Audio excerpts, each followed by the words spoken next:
जागतिक महिला दिनानिमित्त आयोजित चाय विथ डॉक्टर चांदोरकर या चॅट शोच्या तिसऱ्या एपिसोडमध्ये आपले स्वागत आहे. चर्चासत्राचा विषय आहे मुली व महिलांचं सक्षमीकरण, आर्थिक, शारीरिक, मानसिक, सौंदर्य व कायदेविषयक. अगदी थोडक्यात ओळख देतो मी. रोटरियन अनघा साडविलकर, वित्तीय आणि गुंतवणूक सल्लागार, मागील 15 वर्ष या क्षेत्रामध्ये त्या कार्यरत आहेत. Aditi Gokhale, consulting psychologist. Doctor Rajashree Chandorkar, Anandi maternity and child हॉस्पिटलच्या संचालिका. ॲडव्होकेट आदिती चांदोरकर, अलिबाग न्यायालयामध्ये वकील ॲडव्होकेट म्हणून कार्यरत. आणि रोटरियन डॉक्टर पूनम नाईक, त्वचारोगतज्ञ, पूजा क्लिनिकमध्ये कार्यरत.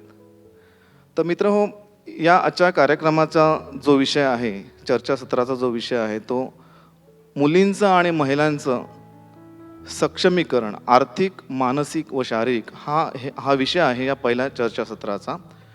आणि या चर्चासत्रासाठी जसं आता मी म्हणतो त्याप्रमाणे अलिबाग येथील परंतु वेगवेगळ्या क्षेत्रातील मान्यवर महिला, ज्यांना मी सक्सेसफुल महिला म्हणेन किंवा सक्षम महिला म्हणेन, त्या आज आपल्याला इथे लाभलेल्या आहेत. आणि सर्वप्रथम मी डॉक्टर राजेश्री चांदोरकर यांच्याकडे वळतोय. महिलांनी स्वतःला फिट ठेवणं गरजेचं आहे, हेल्दी ठेवणं गरजेचं. आता हेल्दी म्हणजे काय, तर महिलांनी मनाने आणि तनाने तंदुरुस्त असणं म्हणजे हेल्दी किंवा निरोगी असं आपण म्हणूयात. एखादी महिला फक्त शरीराने तंदुरुस्त असेल पण मनाने कमकुवत असेल तर तिला आपण निरोगी किंवा हेल्दी आहे असं म्हणता येणार नाही. तर मला आपल्याला विचारायचं आहे, डॉक्टर राजेश्री, महिलांनी स्वतःला फिजिकली फिट ठेवण्यासाठी काय करावं? नमस्कार. सर्वप्रथम महिला दिनानिमित्त इथे उपस्थित सर्व मान्यवर आणि उपस्थित सर्व महिलांना हार्दिक शुभेच्छा. तर फिटनेस, महिलेसाठी ती महिला फिट आहे हे आपल्याला कसं समजतं, तर फिजिकली ती स्ट्रॉंग आहे, तिची जी पातळी आहे फिजिकल फिटनेसची ती सर्वोच्च आहे. म्हणजे ती सशक्त आहे, निरोगी आहे, सुदृढ आहे, पण मानसिकदृष्ट्यासुद्धा ती कणखर आहे आणि ती खंबीर आहे, म्हणजे ती फिट आहे. तर यासाठी एक त्रिसूत्री आहे, ती म्हणजे संतुलित पोषक आहार, योग्य व्यायाम आणि मानसिक स्थैर्यासाठी योगा किंवा मेडिटेशन. अशा प्रकारे आपण ह्या तिन्ही त्रिसूत्रीचा वापर केला तर बऱ्यापैकी स्वतःला फिट ठेवू शकतो. आपल्या भारतीय स्त्रिया बहुतांशी आपण असं बघतो की आहारामध्ये घरातल्या सगळ्यांची काळजी घेतात, पण स्वतःच्या आहाराकडे बऱ्याच वेळा त्या दुर्लक्ष करताना दिसतात. पण घरातील स्त्री ही त्या घराचा एक कणा आहे. जर ती स्ट्रॉंग आणि फिट असेल स्वतः तर ती घरातल्या सगळ्या सदस्यांची काळजी घेऊ शकेल. त्या अनुषंगाने मला इथे काही हेल्दी टिप्स द्याव्याशा वाटतात. आणि सुरुवात आपण करूयात ती मुलींपासून, कारण आजची मुलगी ही उद्याची एक भावी स्त्री आहे. तर मुलींना मी ह्या प्लॅटफॉर्मवर सांगू इच्छिते की त्यांनी सकस आहार घ्यावा. म्हणजे काय करावं, तर त्यांनी पोटभर असा सकाळी नाश्ता करावा आणि त्या नाश्त्यामध्ये शक्यतो घरचंच जेवण असावं. जंक फूड त्यांनी अव्हॉइड करावं आणि जास्त तळलेले पदार्थ, फास्ट फूड, प्रोसेस फूड, जास्त सॉल्टेड खारट पदार्थ त्यांनी टाळावेत. त्याचबरोबर त्यांनी योग्य तो व्यायाम करावा त्यांना जमेल तसा. आणि त्या व्यायामासोबत आहार, व्यायाम आणि पुरेशी झोप, रात्रीची व्यवस्थित झोप घ्यावी, मैदानी खेळ खेळावेत शक्य झाल्यास. आणि त्याचबरोबर त्यांनी आपली त्वचा, आपले केस आणि आपले दात हे चांगले आणि निरोगी ठेवावेत. आणि स्त्रियांची किंवा मुलींची जी कवचकुंडलं, जे वॅक्सिन्स आहेत स्त्रियांमध्ये आणि मुलींमध्ये खूप महत्त्वाचे, ते म्हणजे MMR आहे, चिकन पॉक्स, हेपॅटायटिस आणि HPV वॅक्सिन. त्याबद्दल आम्ही नंतर सविस्तर चर्चा करणारच आहोत आपल्यासोबत. तर त्यासोबतच त्यांनी हल्लीच्या मुलांमध्ये आपण नवीन जनरेशनमध्ये बघतो की तंबाखूजन्य पदार्थ, धूम्रपान, अल्कोहोल आणि अंमली पदार्थांच्या व्यसनाच्या आहारी अजिबात त्यांनी जाऊ नये. त्यांनी आपला जो स्क्रीन टाईम आहे तो कमीत कमी ठेवण्याचा प्रयत्न करावा, म्हणजे त्या स्वतःला निरोगी ठेवतील आणि पुढची भावी पिढी जी आपली आहे स्त्रियांची ती खरंच फिट आणि कणखर असेल. त्याचसोबत स्त्रियांच्याबद्दल पण काही हेल्दी अशा सवयी मी इथे आपणास सांगू इच्छिते की ज्या ज्या सवयी आहेत त्याच्यामुळे तुम्ही तुमचं आयुष्य हे आनंदी ठेवाल आणि ते वाढण्यासाठी तुम्हाला मदत होईल. तर त्याच्यात सर्वप्रथम महत्त्वाचं गोष्ट म्हणजे गेट ॲक्टिव्ह. याचा अर्थ की तुम्ही एकाच जागेवर अर्धा तास बसलात तर उठा, काहीतरी वेगळं काम करा. आणि मला असं वाटतं की प्रत्येकाने स्वतःसाठी रोजच्या वेळेत कमीत कमी अर्धा तास वेळ काढावा आणि त्या वेळेत तुम्हाला जमेल तो व्यायाम तुम्ही करा. जसं की चालणं आहे, जॉगिंग आहे, सायकलिंग आहे, डान्सिंग आहे किंवा आपल्याला जर जिममध्ये वगैरे जायला संधी मिळत असेल तर एरोबिक एक्झरसाइजेस आहेत. अशा प्रकारचे कुठलाही व्यायाम तुम्ही करा आणि तो तुम्ही आठवड्यातून कमीत कमी 4 दिवस तरी करण्याचा प्रयत्न करा. कारण योग्य त्या व्यायामाने तुमचा मेंदू, तुमचं हृदय आणि तुमची हाडं हे आपले इंटरनली एकमेकांशी कनेक्टेड आहेत. तुम्ही निरोगी आणि व्यवस्थित ठेवू शकाल. समतोल संतुलित आहार हे त्यानंतरचा महत्त्वाचा मुद्दा आहे. आपलं भारतीय पद्धतीचं जे जेवण आहे, जो पद्धत आहे जेवणाची ती अतिशय उत्कृष्ट. त्याच्यामध्ये आपला सगळा संतुलित आहार आहे, ज्याच्यामध्ये भात, चपाती किंवा भाकरी, त्याच्यानंतर ताजी फळं, सगळ्या फळभाज्या, पालेभाज्या, तंतुमय पदार्थ, त्याचबरोबर कडधान्य, डाळी आणि जे मांसाहार करतात त्यांच्यासाठी अंडी, चिकन, मच्छी असे प्रोटीनयुक्त आहार. हा आहार आपण संतुलित ठेवण्याचा प्रयत्न केला तर आपली स्वतःचा पण फिटनेस आणि पुढच्या स्त्रियांच्या रिप्रोडक्शनच्या दृष्टीने पण पुढची पिढी त्यांची सशक्त राहील. त्यानंतर पुढचा मुद्दा असा आहे की पोषक आहार, व्यायाम आणि त्याच्याबरोबर हेल्दी गोईंग. आपण सगळेच जणं हळूहळू आपल्या वयाने वाढत असतो, पण जरी आपण एजिंग होत असलं तरी आपल्या ह्या ग्रे हेअर्सच्या सोबतसुद्धा आपण काही गोष्टी आहेत ज्या पाळल्या पाहिजेत. म्हणजे वयानुसार आपण वेळोवेळी स्क्रीनिंग केलं पाहिजे. आपण स्त्रियांनी स्वतःची ब्रेस्ट सेल्फ एक्झामिनेशन महिन्यातून एकदा केली पाहिजे आपली पाळी येऊन गेल्यानंतर. त्याचबरोबर पेल्विक गायनॅकोलॉजिकल एक्झामिनेशन, पॅप्समियर स्क्रीनिंग जे आम्ही नंतर सविस्तर बोलणार आहोत ते वेळोवेळी केलं पाहिजे. आणि त्याचसोबत तुमचं जे सेक्शुअल लाईफ आहे ते ॲक्टिव्ह असायला पाहिजे. आणि त्याच्यामध्ये काही गोष्टी आहेत ज्या मला इथे सांगाव्याशा वाटतात की सुरक्षित योनीसंबंध, आपली प्रेग्नन्सी अनवॉन्टेडमध्ये प्लॅन न करता न राहणं किंवा जर राहिली तर योग्य वेळेत योग्य तज्ज्ञांच्या सल्ल्याने सुरक्षित गर्भपात करणं. त्याचबरोबर तुम्ही तुमची प्रेग्नन्सी ही प्लॅन केली पाहिजे. ती अशीच अनवॉन्टेड अवेळी होऊन मग वारंवार गर्भपात करण्यापेक्षा. कारण काही विटॅमिन्स आहेत जी प्री प्रेग्नन्सी विटॅमिन्स ज्याला आम्ही फोलिक ॲसिड म्हणतो ते फोलिक ॲसिडयुक्त आहार तुम्ही प्रेग्नन्सीच्या आधी घेतला पाहिजे. तुमचं त्यावेळेस हॉर्मोन्स सगळे संतुलित असायला पाहिजेत. आणि जर व्यसनांची सवय असेल आधी तर तुम्ही ती वेळेतच सोडली पाहिजे, जेणेकरून प्रेग्नन्सीमध्ये तुम्हाला आणि तुमच्या होणाऱ्या बाळाला त्याचा त्रास होणार नाही. आणि प्रसूतीशास्त्र तज्ज्ञांचा वेळोवेळी सल्ला, उपचार, वेळोवेळी त्यांच्या मार्गदर्शनाखाली तपासणी करणं गरजेचं आहे. त्याचबरोबर TTचे 2 इंजेक्शन्स आणि इन्फ्लुएन्झा वॅक्सिन हे सुद्धा घेणं गरजेचं आहे. तर हे सगळं करता करता आपण बघतो की आपलं घर, मूल, बाळ, संसार हे सगळं आपण सांभाळत असतो. ही तारेवरची कसरतच असते. आणि हे मल्टीटास्किंग काम करता करता शारीरिक, मानसिक दडपण येतं, कुठेतरी स्ट्रेस आपल्याला होतो. आणि हा स्ट्रेस कमी करण्यासाठी आपण विविध उपाय करू शकतो. जसं योगासनं आहेत, मेडिटेशन आहे, प्रार्थना आहे, भक्ती आहे. त्याचबरोबर जर आपल्या मनावर अतिरिक्त ताण असेल तर आपण काउन्सिलर्स आहेत त्यांच्याकडून आपण थेरपी, रिलॅक्सेशन थेरपी शिकून घेऊ शकतो आणि त्याचा अवलंब करू शकतो. निश्चितच. म्हणजे अतिशय समर्पक आणि इन डेप्थ विवेचन. अजून आणि डिस्ट्रेससाठी एक शेवटचा मुद्दा मी आपल्याला सांगू इच्छिते. तो म्हणजे तुम्ही तुमचे छंद जोपासा. आता मी आणि आमचे डॉक्टर सर, आम्ही डॉक्टर्स आहोत, पण तरीसुद्धा आम्ही आमचे यूट्यूब चॅनल आणि वेगवेगळे छंद जे आमचे काळाच्या ओघात राहून गेले तर जोपासण्याचा प्रयत्न करत असतो. थँक्यू. निश्चितच अगदी डेप्थमध्ये विवेचन केलं तर आपण मी आता वळतोय आदिती गोखले यांच्याकडे.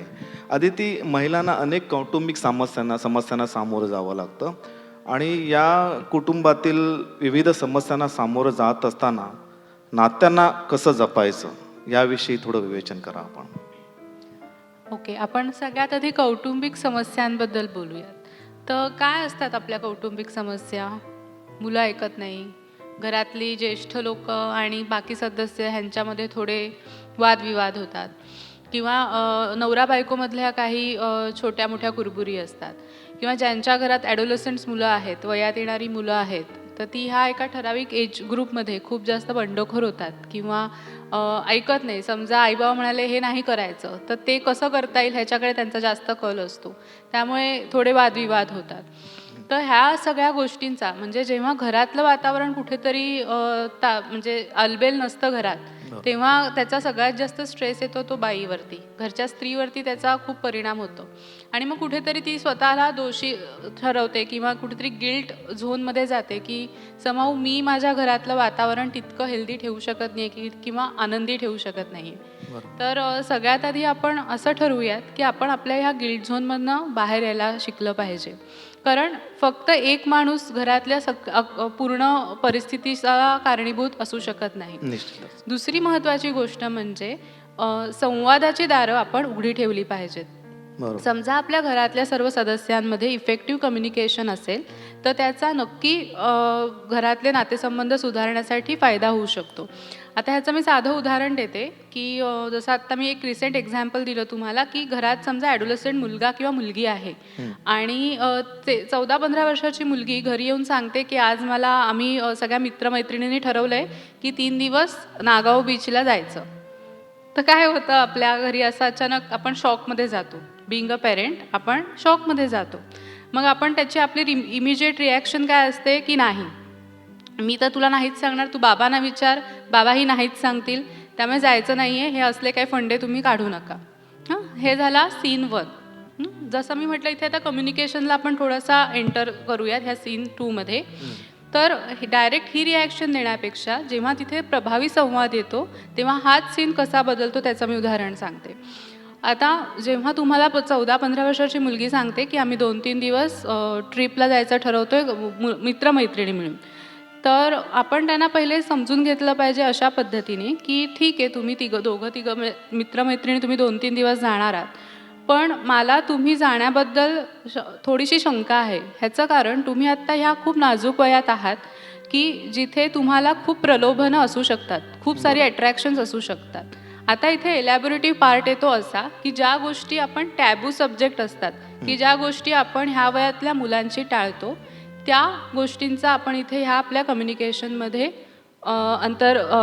इन्क्लूड केल्या पाहिजेत. की काय तुम्ही समजा दोघं म्हणजे मित्रमैत्रिणी सगळेजण 2-3 दिवस गेलात, तर इथे तुम्हाला प्रलोभनं येऊ शकतात. कशा प्रकारची अट्रॅक्शन्स की एक तर ह्या वयामध्ये तुम्हाला अपोजिट सेक्स अट्रॅक्शन डेव्हलप होतं, तर तुम्हाला तिथे कोणी थांबवायला नसेल, त्यामुळे कदाचित तुम्ही तुमच्या मित्रमैत्रिणींची कॉमन मेंटॅलिटी असल्यामुळे तुम्ही एका काय म्हणू आपण वेगळ्या धुंदीत असल्यामुळे वाहवत जाऊ शकता, काही फिजिकल रिलेशन्समध्ये इन्व्हॉल्व्ह होऊ शकता. किंवा जसं मॅडमनी सांगितलं की ह्या वयामध्ये ना थोडीशी एक अल्कोहोल ट्राय करूयात किंवा सबस्टन्स अब्यूज म्हणजे सबस्टन्स ट्रायल, हे ह्या वयामध्ये एक अट्रॅक्शन असतं मुलांना, तर ह्या गोष्टी तुम्ही करू शकता. तर मला असं वाटत नाही की तुम्ही आत्ता ह्या वयामध्ये चुकीच्या गोष्टींमध्ये इन्व्हॉल्व्ह होऊन त्याचा पूर्ण इम्पॅक्ट तुमच्या भविष्यावर होईल. त्यामुळे मला असं वाटतं की तुम्ही जाऊ नये. तुम्हाला मजा करायची तर तुम्ही जरूर मजा करा, की तुम्ही डे आऊट करा, तुम्ही मूव्हीजला जा, तुम्ही इथे रेस्टॉरंट्समध्ये किंवा कॅफेमध्ये जाऊन मजा करा. आणि हे आता तुम्हाला म्हणजे माझी परमिशन मागून मी सांगते म्हणून मी हे सगळं तुला सांगते, असंही कधी होऊ शकेल की तुम्ही मला न सांगता तुम्ही प्लॅन करून जाऊ शकाल.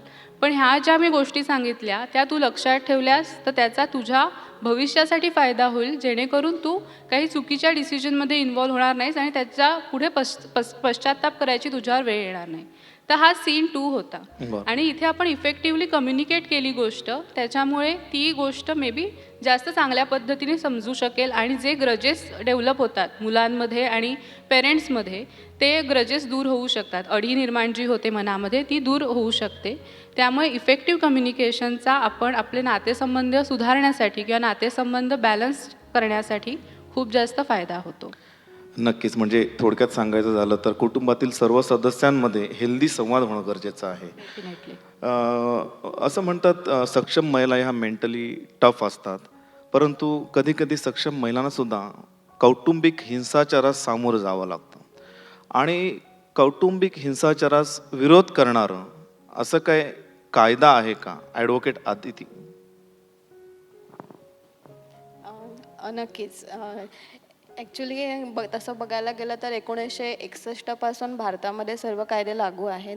मग तो हुंडा प्रतिबंधक कायदा असेल, सती प्रतिबंधक कायदा असेल किंवा 498 जो मेंटल अँड फिजिकल क्रुॲलिटीचा जो कायदा आहे तो सगळ्यांनाच माहीत असा कायदा आहे. परंतु हे जे कायदे झाले ते सर्व कायदे विवाहित स्त्रियांकरता होते.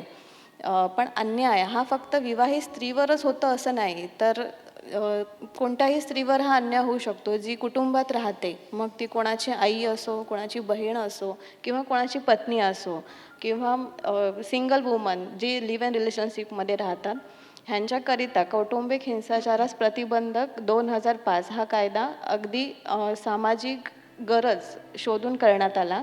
या कायद्याअंतर्गत महिलांना म्हणजे पीडित महिलांना न्याय आणि संरक्षण मागता येते. ती तिच्या मुलांकरता किंवा स्वतःच्या मुलांविरुद्ध होणाऱ्या किंवा स्वतःविरुद्ध होणाऱ्या अत्याचाराविरुद्ध न्याय मागू शकते. त्याचप्रमाणे स्त्रीधन, दागदागिने यावरती ताबा मिळवू शकते. तसेच वैद्यकीय खर्च असेल त्याच्यासाठी दाद मागू शकते. तसेच भारतीय दंड संहितेच्या कलम 125 अंतर्गत पोटगी त्याच्या व्यतिरिक्त अधिक पोटगी मागण्याचा तिला अधिकार आहे. तसेच कौटुंबिक हिंसाचारास जी पीडित महिला आहे, जिचा छळ झालेला आहे, ती न्यायदंड अधिकाऱ्याकडे किंवा पोलीस स्टेशनमध्ये तक्रार दाखल करू शकते. फाईन. हल्ली बऱ्याच महिला पुरुषांच्या खांद्याला खांदा लावून कुटुंबास आर्थिक सुबत्ता आणि क्षमता आणण्याचा प्रयत्न करतात, परंतु ह्या आर्थिक सुबत्तेचे ठोकताळे सर्वच महिलांना माहीत नसतात. मी अनघा साडवेळकर यांच्याकडे वळतोय. महिलांनी कौटुंबिक आर्थिक नियोजनात सहभागी होणं किंवा त्याबाबतीत जाणून घेणं कितपत योग्य ठरेल, हा एक पहिला प्रश्न आहे. आणि याचाच एक उपप्रश्न सब क्वेश्चन आहे, महिलांना फिनान्शियल स्टॅबिलिटी का गरजेची असते? सर्वप्रथम सगळ्या महिलांना आणि मुलींना जागतिक महिला दिनांच्या शुभेच्छा. डॉक्टर चांदोरकरांनी खूप छान प्रश्न विचारला की महिलांना आर्थिक डिसिजन मेकिंगमध्ये खूप महत्त्वाचं रोल निभावला पाहिजे. बऱ्याच वेळेला आपण असं बघतो की आर्थिक व्यवहार किंवा investments are taken care of by the husband किंवा वडील किंवा भाऊ. महिला ह्याच्यामध्ये सक्रिय सहभाग घेत नाहीत, पण तो त्यांनी घेतला पाहिजे. कारण काय होतं की इन केस ऑफ इमर्जन्सी तुम्हाला महिलांना काहीच माहिती नसतं की काय कुठे इन्व्हेस्टमेंट केलेली आहे, कसं काय बरं इन्व्हेस्टमेंट करायला पाहिजे, कसे पैसे वाढवायला पाहिजे. आणि ह्या सगळ्याचा परिणाम मग काय होतं की जर का काही इमर्जन्सी आली, काही बरं वाईट झालं घरामध्ये, तर तुम्हाला महिलांना समजतच नाही की आपण काय करायचं आणि मग त्या हतबल होतात. आणि आता हे करत असताना आपण बऱ्याच वेळेला असं बघतो की महिला पण ह्याच्यामध्ये सक्रिय सहभाग घेत नाही. त्या म्हणतात की माझा नवरा बघतोय तर मी कशाला करू. पण हे चुकीचं आहे. तुम्ही करू नका, पण तुम्ही जाणून घ्या की नवऱ्याने कुठे इन्व्हेस्टमेंट केलेल्या आहेत, ते कशा प्रकारे केलेल्या आहेत, ते कितीपर्यंत योग्य आहेत, आपल्याला त्याच्यामधून काही फायदा होणार आहे का. तर हे सगळं तुम्ही जाणून घेतलं पाहिजे. आणि मला असं वाटतं की महिला जास्त काय म्हणतात त्याला मल्टीटास्कर असतात, त्यामुळे त्यांना हे करणं अगदी सहज शक्य आहे. फक्त त्यांनी थोडासा इंटरेस्ट घेतला पाहिजे. कारण त्यांना जर का ते घरातलं मॅनेजमेंट व्यवस्थित बघू शकतात तर पैसा पण ते चांगल्या प्रकारे मॅनेज करू शकतात. तर त्याच्यामुळे तुम्ही जर का इमर्जन्सीमध्ये तुम्हाला माहीत नसेल की काय व्यवहार आहे, नवऱ्याने काय काय व्यवहार केलेले आहेत, तर तुम्ही खूपच एका वाईट स्थितीमध्ये येऊ शकता. आता महिलांना हे समजत नाही की आपण कसं करायचं, काय करायचं.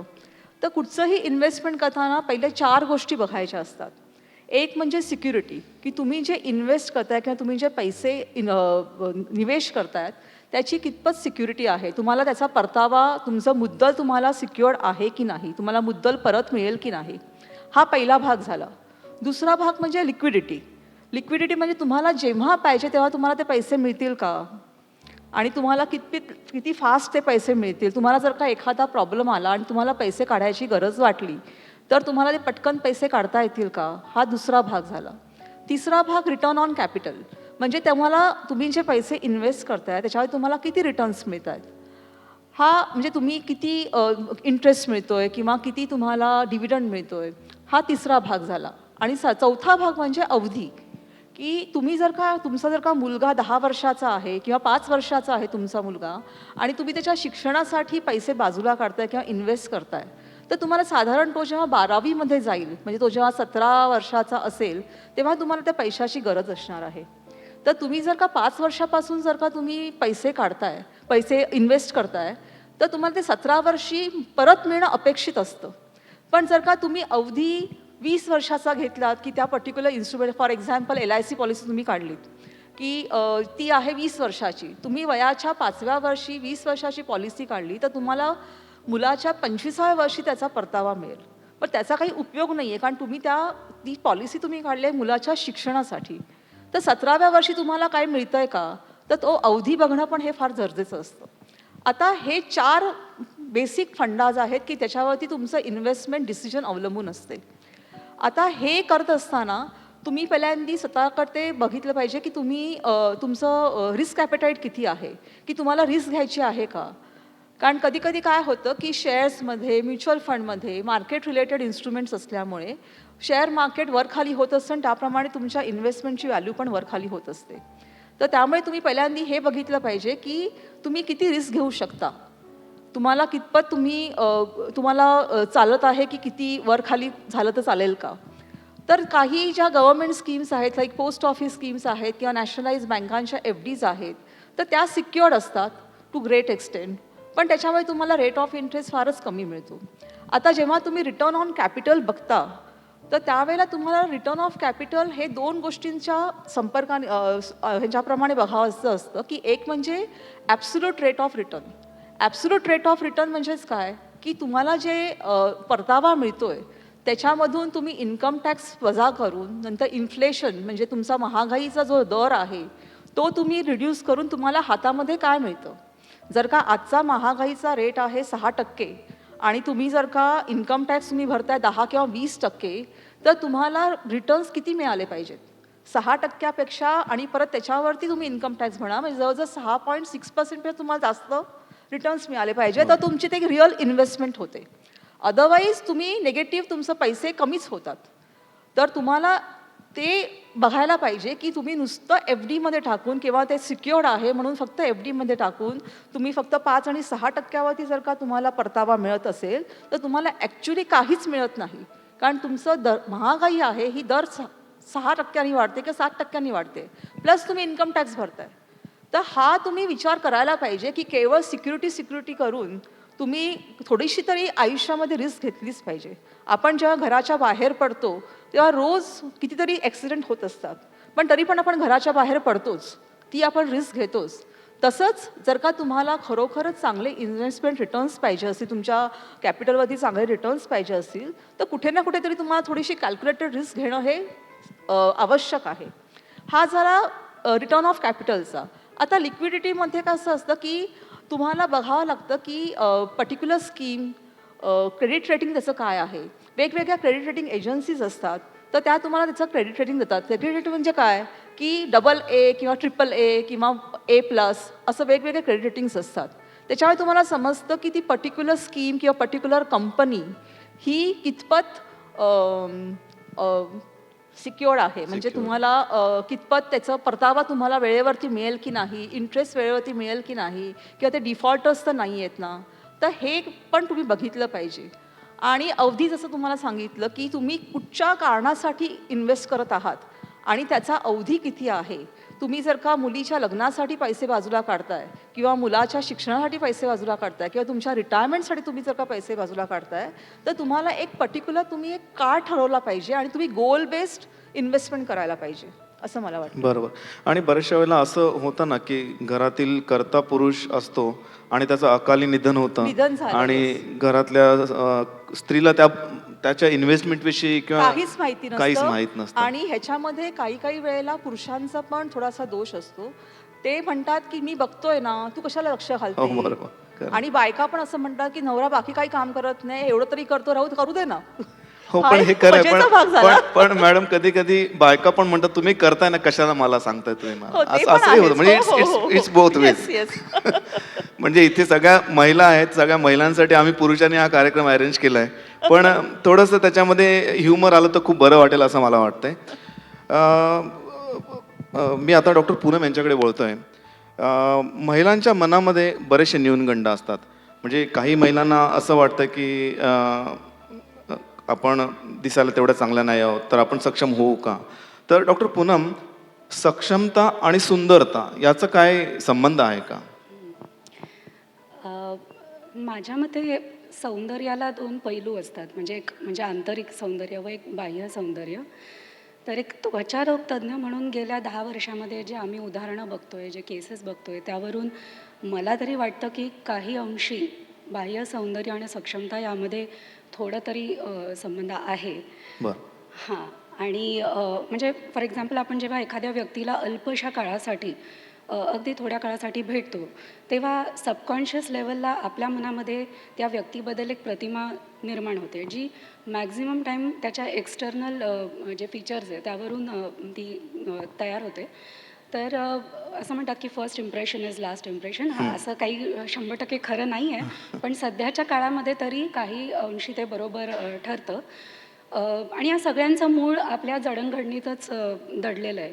म्हणजे अगदी लहानपणापासून विविध TV ॲक्टर्स म्हणा, सेलिब्रिटीज म्हणा, त्यांच्यामुळे एक ब्युटी स्टिरिओटाईप्स आपल्या मनावर बिंबवले गेलेले आहेत की अमुक एक रंग, अमुक एक बांधा म्हणजे सौंदर्याचं लक्षण आहे. आणि त्या सौंदर्याच्या निकषांमध्ये जर आपण बसत नसू, तर मग आपल्याच परिवारामधून किंवा आपल्या मित्रमंडळीकडनं किंवा सोशल मीडियामधनं, आपले स्कूल, कॉलेजेस, ऑफिस ह्या सगळ्या ठिकाणांमधून कधीकधी बॉडी शेमिंग व्हायला सुरू होते.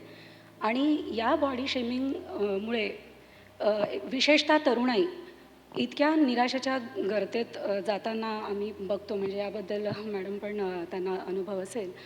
तर आणि त्या निकषांमध्ये बसण्यासाठी मग ही तरुणाई भरपूर धडपड करते, कुठल्याही थराला जाण्याचा प्रयत्न करते. तर हे सगळं क्लेशदायी आहे. म्हणजे तुम्हाला उदाहरण द्यायचं झालं तर भारतामध्ये फेअरनेस मॅनियाची लाट आलेली आहे. म्हणजे सगळ्यांना गोरं व्हायचं असतं. तर गोरं होण्यासाठी कॉस्मेटिकचा वापर एक प्रमाणामध्ये करणं ठीक आहे, पण सर्रासपणे हल्ली पॉवरफुल स्टिरॉइडच्या क्रीम्स वापरल्या जातात. तर त्यांचे इतके दुष्परिणाम चेहऱ्यावर होतात, शरीरावर होतात, जे परमनंट असतात. किंवा सोशल मीडियाचे फिल्टर्स देखील रेडी आहे की तुमचं सगळे मॉर्फ करून तुम्ही पुट करू शकतात. तर हे अत्यंत क्लेशदायी आहे. आणि ह्या सगळ्या गोष्टींना आळा घालण्यासाठीच एक बॉडी पॉझिटिव्हिटी मुवमेंट म्हणून उदयाला आली. तर त्या अंतर्गत त्यांचं असं ब्रीद वाक्य आहे की तुम्ही तुमच्या शरीराचा आहे तसा स्वीकार करा, तुमच्या कुठल्याही कमतरतेबद्दल न्यूनगंड बाळगू नका आणि कार्यरत राहा. आणि त्याचा एक सकारात्मक जी गोष्टी घडल्या आहेत, तर त्याच्यामधून आपल्याला हे दिसतं की अगदी प्रेस्टिजियस फॅशन शोजमध्ये सुद्धा प्लस साईज मॉडेल्स आपल्याला दिसू लागले आहेत किंवा कृष्णवर्णीय मॉडेल्स. म्हणजे त्या गोऱ्या नाही आहेत, पण त्या हेल्दी विथ हेल्दी स्किन आहेत. तर हे किंवा तुम्हाला बार्बी हा प्रसिद्ध ब्रँडही माहिती असेल, तर त्यांनीसुद्धा या मूव्हमेंटची दखल घेऊन एक फॅशनिस्टा म्हणून लाईन मार्केटमध्ये आणली. तर त्याच्यामध्ये त्यांनी सगळे वर्ण, सगळे हेअर कलर्स, डोळ्यांचे कलर्स यांचं कॉम्बिनेशन वापरून त्या बावल्या तयार केल्या, जेणेकरून अगदी लहान वयातील मुलींनासुद्धा या साचेबद्ध जे स्टिरिओटाईप ब्युटी आहे त्यांचे हे काय म्हणतात त्याला भावना, म्हणजे त्यांच्या मनावर इम्प्रिंट व्हायला नको आणि त्याचा न्यूनगंड त्यांना आयुष्यभर राहायला नको. तर हे सगळ्या बाबी खूप कौतुकास्पद आहे. पण तरी शेवटी मी हे सांगू इच्छिते की नीटनेटकं राहणं, प्रेझेंटेबल राहणं, स्वतःला कॅरी करणं यामध्ये गैर काहीच नाही आहे. किंबहुना ती थोडीफार या काळाची गरजही आहे. आणि काही गोष्टी इझिली शक्य आहे. म्हणजे फॉर एक्झाम्पल एखाद्यांना भरपूर मुरमं आहेत किंवा डाग आहेत, तर ते योग्य ठिकाणी ट्रीटमेंट करून आपल्याला कमी करता येतात. एखाद्या मुलीच्या चेहऱ्यावर अनावश्यक केस आहे, तर ते गोष्टी घालवण्यासाठी तज्ज्ञ डॉक्टरांच्या मार्गदर्शनाखाली अप्रूव्ड मशीन्स, लेझर मशीन्स वापरून ते कमी करता येतं. हेअर ट्रान्सप्लांट करता येतं, चामखळ्या काढता येतात, मोल्स काढता येतात. आता हे सगळं का करावं, तर या सगळ्या गोष्टींमधून जर तुम्हाला, मी परत रिपीट करते, तुम्हाला स्वतःला, इतरांना नाही, तुम्हाला स्वतःला जर निर्भेळ आनंद मिळतो आहे, तुम्हाला वाटतं आहे की ह्या गोष्टी केल्यामुळे मी हॅपी होते आहे, माझं व्यक्तिमत्व फुलतं आहे, माझा कॉन्फिडन्स वाढतो आहे, माझं सेल्फ एस्टीम बूस्ट होतं आहे, तर डेफिनेटली या गोष्टी कराव्यात. कारण त्याच्यामुळे तुमची सक्षमता नक्कीच वाढेल. आणि फक्त एक लक्षात असू द्या की या सगळ्या गोष्टींना एक लिमिट हवं. कारण काही गोष्टी अजूनही मेडिकल सायन्सच्या आवाक्याबाहेर आहेत, आपण बदलू शकत नाही. त्यामुळे रिअलिस्टिक एक्सपेक्टेशन्स ठेवलेल्या कधीही बऱ्या. एक लक्षात घ्यायचं आहे आपल्याला की your skin reflects your mind. तुमची त्वचा ही तुमच्या मनाचा आरसा आहे.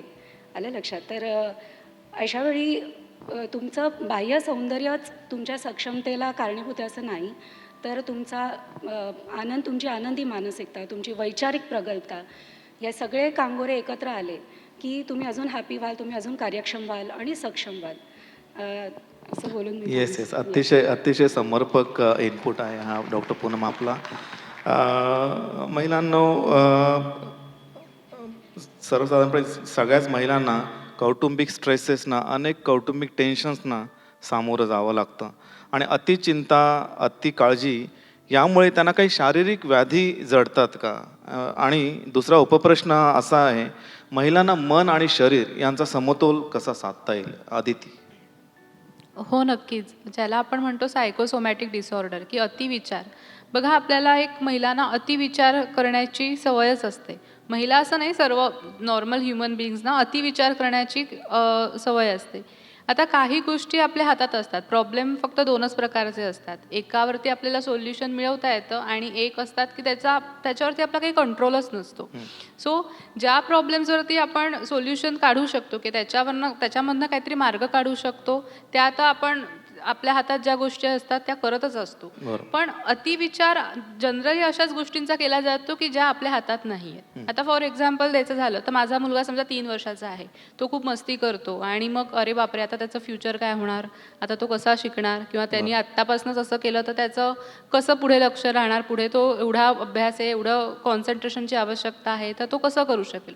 So basically it is a irrational thing. त्याचा आत्ता मी अतिविचार करून काही उपयोग नाही आहे. बरोबर आहे. त्यामुळे अतिविचारामुळे त्रास होतोच आणि त्याचा डायरेक्ट परिणाम आपल्या फिजिकल हेल्थवरती होतो. जसं की बघा, आपण एका ठराविक गोष्टीचा खूप बराच वेळ विचार करतोय आणि मग अचानक आपलं डोकं दुखायला लागतं आणि आपण डिस्टर्ब होतो किंवा झोपच, पहिलं आपलं काय होतं, एक तर डोकं दुखतं किंवा आपली सगळ्यात जास्त झोप हॅम्पर होते. मग ते कशामुळे होतं की हा अतिविचार हे कारण आहे. किंवा काही लोकांना मायग्रेनचा त्रास असतो, तर मायग्रेनचं जे मूळ आहे ना ते आपल्या सायको सिस्टीममध्येच आहे. किंवा ब्लड प्रेशर, डायबिटीज असेही विकार जडू शकतात.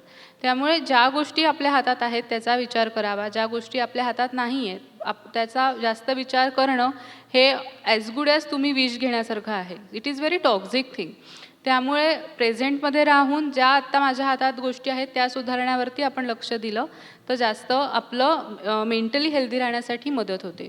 दुसरी महत्त्वाची गोष्ट की जे तुम्ही सांगितलं की आपण काय त्याच्यावरती सोल्युशन काढू शकतो, तर आपल्याला ना इरॅशनल थॉट्स आणि रॅशनल थॉट्स हा एक एक्सरसाइज स्वतःला करायचा आहे. Again it is a habitual process. म्हणजे आपण आज मी ठरवलं आता मी इरॅशनल थॉट्स रॅशनल थॉटमध्ये कन्व्हर्ट करीन आणि उद्या मी त्याच्यामध्ये यशस्वी झाले असं होत नाही. जसं आपण उठून ब्रश करणं ही आपल्याला लहानपणापासून सवय लागते आणि म्हणजे आता इट इज अ हॅबिच्युअरी थिंग, त्यामुळे आपल्याला ते डेव्हलप झालेली असते. तसंच आहे.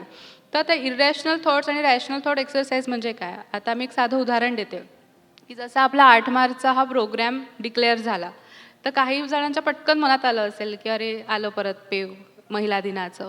म्हणजे आता एवढे महिला दिनाचे प्रोग्राम, आता काय आता अजून नवीन अटेंड करायचा. हा माझा इरॅशनल थॉट झाला. आता इमिजिएट हा मी रॅशनल थॉटमध्ये अशा पद्धतीने कन्व्हर्ट करीन की ह्यावेळेचे जे विषय आहेत किंवा जे विषय आहेत किंवा ज्या विषयानुरूप जे संभाषण होणार आहे ते मे बी मला माझ्या डेली आयुष्यामध्ये उपयोगी येणार आहे.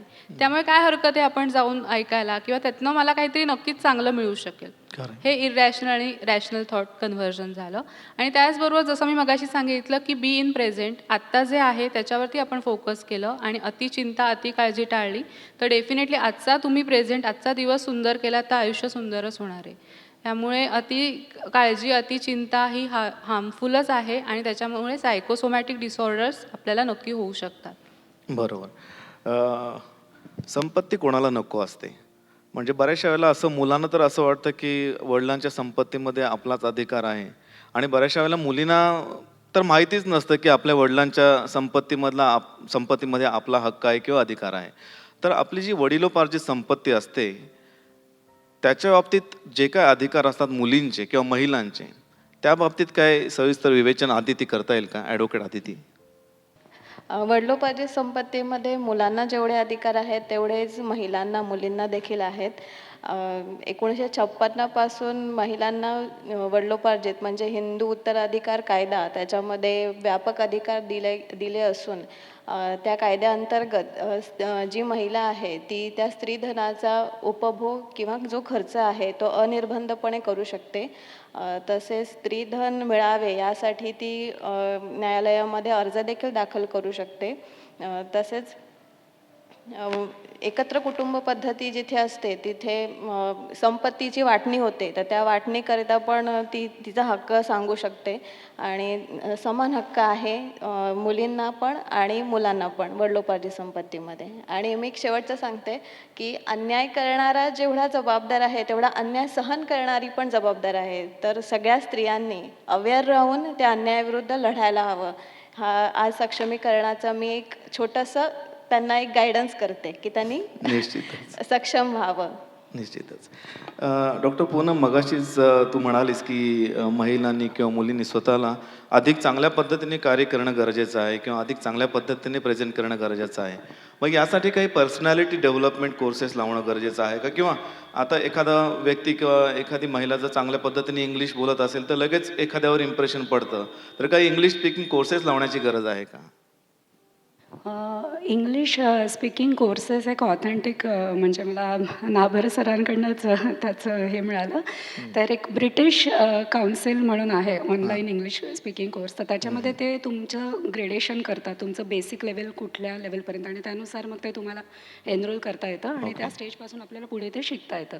तर ते एक ऑथेंटिक कोर्स आहे. आणि दुसरं म्हणजे आपल्या रोटरीकडनंच रायला सेक्टरमधनं बरेचसे प्रोग्राम्स सरांच्या टेन्युअरमध्ये गेल्या वर्षी झाले. सगळे ऑनलाईन होते. तर जेव्हा कधी ते नंतर फिजिकल होतील तेव्हा तुम्ही सगळ्यांनीच त्याचा लाभ घ्यावा. त्याच्यामध्ये पर्सनॅलिटी डेव्हलपमेंट कोर्सेस आहे, संभाषण कौशल्य आहे, करिअरविषयी मार्गदर्शन आहे, फिजिकल फिटनेस, बरंच काही कव्हर केलं होतं. सो सगळ्यांनी त्याचा लाभ घ्यावा. निश्चित. रोटरीमध्ये पर्सनॅलिटी डेव्हलपमेंट किंवा वोकेशनल कोर्सेस, स्पीकिंग कोर्सेस, स्वतःला डेव्हलप करण्याचे बरेचसे कोर्सेस आहेत पूनमने सांगितल्याप्रमाणे, आणि त्याचविषयी आपण खरंच फिजिकल काही वर्कशॉप्स घेऊ शकतो. रोटरीन अनघा मॅडम, महिलांना आर्थिक क्षमता यावी यासाठी काही गव्हर्नमेंट स्कीम्स आहेत का? फायनान्शियल स्टॅबिलिटी यावी. गव्हर्मेंट पण बरेच सारे स्कीम्स काढलेली आहेत गव्हर्मेंटनी फॉर महिलांच्या सक्षमीकरणासाठी. बऱ्याच बँकांमध्ये महिलांसाठी जर का तुम्हाला काही छोटासा व्यापार करायचा असेल किंवा एखादं सेटअप चालू करायचं असेल तर तुम्हाला खूप कन्सेशनल रेट ऑफ इंटरेस्टमध्ये तुम्हाला कॅपिटल उपलब्ध करून देतात येतं. त्याच्यामध्ये काही तुम्हाला तारण ठेवावं लागत नाही. काही त्यांच्या नॉर्म्स आहेत ते तुम्ही फुलफिल केलेत की तुम्हाला ते मिळून जातं. इवन तुम्हाला जर का घर घ्यायचं असेल तर त्याच्यामध्ये पण गव्हर्मेंट तुम्हाला रिबेट देते. हे बऱ्याच जणांना माहिती नसतं, म्हणून मी हा मुद्दाम हे नमूद करते की महिलांना हे स्पेशल रेट ऑफ इंटरेस्ट असतो. बऱ्याच साऱ्या महिलांना जर का काही गृहउद्योग चालू करायचा असेल त्याच्यासाठी पण सबसिडी दिली जाते. नंतर बेटी बचाव बेटी पढाव हा पण एक आहे ज्यांचं महिलांचं म्हणजे गव्हर्मेंटचं स्कीम आहे. बऱ्याच साऱ्या लोक जी महिला बाहेरगावी जातात नोकरीसाठी तर त्यांच्यासाठी हॉस्टेलची सुविधा गव्हर्मेंट उपलब्ध करून देते. अशा बऱ्याच साऱ्या स्कीम्स आहेत की त्याच्यामध्ये तुम्हाला गव्हर्मेंटकडून बरीच सारी मदत मिळते. आणि त्याची जर का तुम्हाला माहिती हवी असेल तर तुमचं त्या गव्हर्नमेंटची हेल्पलाईन आहे 181. तर ह्या नंबरवरती तुम्ही फोन केला तर तुम्हाला बऱ्याच साऱ्या तुम्हाला जे काही अपेक्षित आहे तर त्याची तुम्हाला माहिती मिळू शकेल. इवन जर का महिला काही पीडित असतील की अन्याय होत आहे किंवा घरामधून फिजिकल ॲब्यूज होतं आहे किंवा काही इतरही काही प्रॉब्लेम्स आहेत, तर तुम्ही ह्या हेल्पलाईनवरती नंबरवरती फोन केला तरी तुम्हाला त्याच्यामधून गायडन्स मिळतं, तुम्हाला त्याच्यामधून मदत मिळते. तर गव्हर्नमेंटच्या अशा बऱ्याच स्कीम्स आहेत, त्याचा प्रत्येक महिलांनी लाभ घ्यावा असं मला वाटतं. निश्चितच. खरं तर आजच्या या पहिल्या चर्चासत्राच्या उत्तरार्धात आपण आहोत.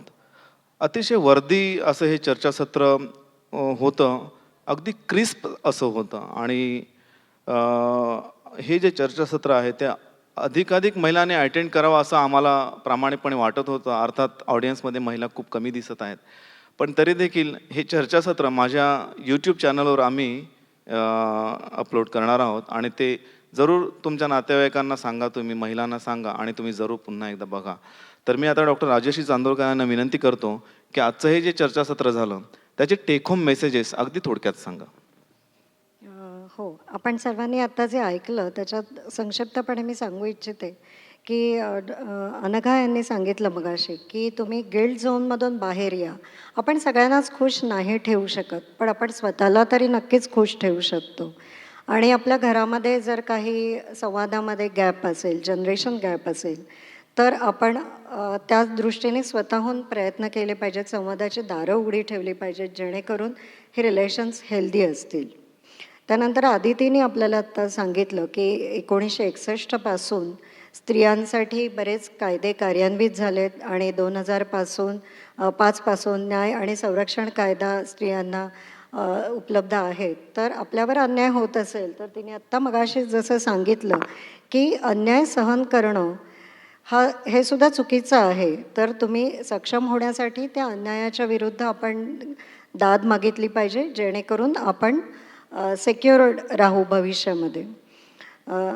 अनघा मॅडमने सांगितलं की इन्व्हेस्टमेंटमध्ये आपण स्त्रियांनीसुद्धा आपल्या सोबतचे जे आपले हजबंड आहेत, भाऊ आहेत किंवा वडील आहेत त्याच्यामध्ये सक्रिय सहभाग घेणं आवश्यक आहे की जेणेकरून आपण फ्युचरमध्ये कुठल्या इमर्जन्सीमध्ये बळी पडणार नाही, की लोक आपल्याला फसवणार नाहीत.